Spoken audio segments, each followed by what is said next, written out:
searching online, you find countless videos giving you tips and tricks on how to sound more like native speakers and be more like native speakers. To sound like a native speaker. Sounding like a native speaker. Like a native speaker. Expressions to sound like a native speaker. As a result, it's natural for non-native speakers to feel that they're never ready or enough to speak English, and they feel less confident. It can be maybe feeling insecure about your accent, or being afraid of making a mistake, or being judged or laughed at, and as a result, you stay quiet and you don't express your true self. And I've been there myself too. I remember when I went to America to study at high school, I felt this feeling of I'm never enough or not good enough to express who I am or show my true self. And as a result, I was the quiet one. And this is me having already a good level of English.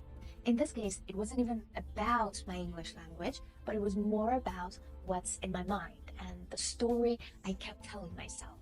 Those stories were exactly the same stories that I see my students telling themselves, that I want to be like native speakers. If I'm not like a native speaker, then I prefer not to say anything or make a fool out of myself by saying something wrong. But in my case, I lost many opportunities because I was pretty much invisible. When you don't speak, no one can see who you truly are, the skills and the talents that you have. And that's the case I see with a lot of my students and non-native speakers, that they're the one stopping themselves from doing what they want to do because they don't sound like native speakers or their English isn't as perfect as they want it. Later, working and studying internationally and becoming an English teacher and coach, I learned how to manage this situation, and I help my students to do the same during our coaching sessions. One of the things that I do with my students is to actually see that there are benefits with being a non-native speaker, because out there aren't a lot of video telling you how being a non-native speaker can be a positive thing.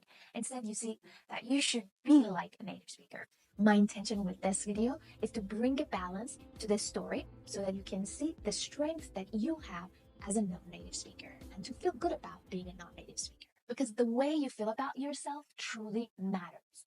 And you transfer that same feeling to the other person. And if you feel uncomfortable around people, they feel uncomfortable with you too. And they don't remember if you spoke a perfect English or used the exact expression like a native speaker, but they will for sure remember how you made them feel. One of the advantages of being a non-native speaker is that you are by default a much more interesting person to be around, and people are curious to learn more about your culture, language, and the amazing stories that you can share with them. So I want you to bring your focus from being perfect into creating a good connection.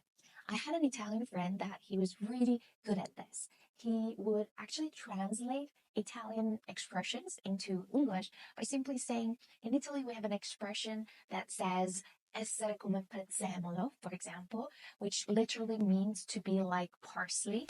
And then he would start telling this amazing and funny story of where this expression comes from and what it exactly means. And then in this way, he would tell this amazing and funny story of how in Italy, we would call people like parsley when they are everywhere, like parsley is in every food. And he would talk about amazing topics like food, Italian culture, and it would lead to amazing topics like traveling in Italy. And people were listening to his stories and connecting with him on an emotional level. And they would never care about his Italian accent or if he forgets a word or if he cannot use that perfect word or grammar, because they were more focused on connecting with him. His confidence didn't come from the fact that he had a perfect English and he was like a native speaker. His confidence came from within and being his true self. That authenticity of accepting who he is and feeling good about it made him a very interesting person. But what if you're at a stage that you cannot even express yourself? Well, the only way for you to be able to get to a place that you can speak your mind is to actually practice. But if you're stopping yourself or being a perfectionist, then you never get to a point that you can actually communicate. And I completely understand why you feel like this, because most traditional language courses focus on perfection, teaching you perfect grammar, idioms, expressions, and they bombard you with all this information of how to become like a native speaker. Don't get me wrong, it doesn't mean that you don't need to learn. I also teach my students how to learn new vocabulary, grammar, idioms and so on in context.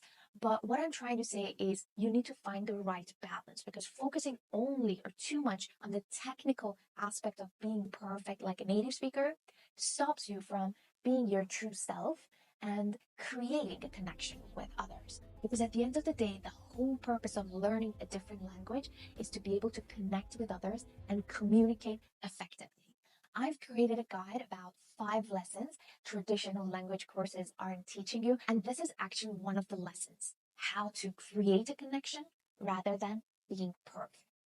If you want to learn more and about other lessons that traditional language courses aren't teaching you, download the free guide in the description. Another advantage that you have as a non-native speaker is that you already know a different language, and this has trained your mind with a lot of amazing skills that you have to offer.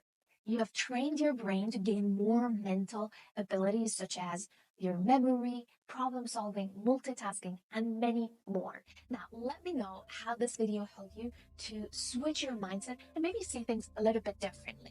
How did you feel about being a non-native speaker, and how do you feel about it now? If you found this video helpful, don't forget to subscribe and share it with friends who need to hear this, and I'll be happy to read your comments and your stories. Thanks for watching, and see you in the next video.